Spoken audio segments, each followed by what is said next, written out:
136வது நேருவின் பிறந்த நாளை முன்னிட்டு குழந்தைகள் தினமாய் கொண்டாடப்படக் கொண்டிருக்கிற இந்த நவம்பர் 14, 2025 இதோ என்னுடைய கவிதை சமர்ப்பணம். அகிலம் போற்றும் அன்பான மனிதர் குழந்தைகள் அழைக்கும் நேரு மாமா போற்றும் பாசத்தின் வெள்ளையுடை அணிபவர் உடையில் சிவப்பு ரோஜா அணிபவர் அரும்புகளுக்கு அன்பாய் அடைக்கலம் தருபவர்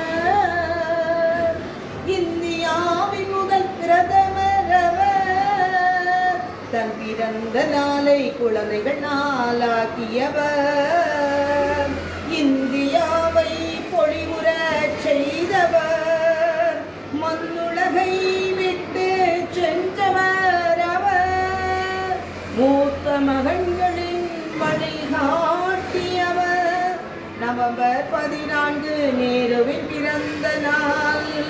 பெற்றோருக்கு பிறந்த ஒரே மகன் குழந்தைகளை கவர்ந்த காந்த மனிதர் எடைக்கு எடை உணவு வழங்கிட்டவர் சமாதானம் கூறும் சமாதான புறா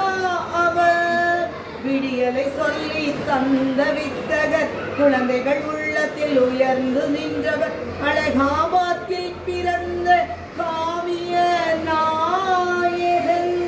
கலாச்சார பண்பாட்டின் அடையாளம் அவர் மென்மை மனம் கொண்டவர் நல்ல பல திட்டங்கள் தீட்டியவர் அன்புக்கு அடிமையாய் அறிவில் உயர்ந்தவர் பஞ்சசீல கொள்கையின் செயல் வீரரவர். நன்றி, வணக்கம்.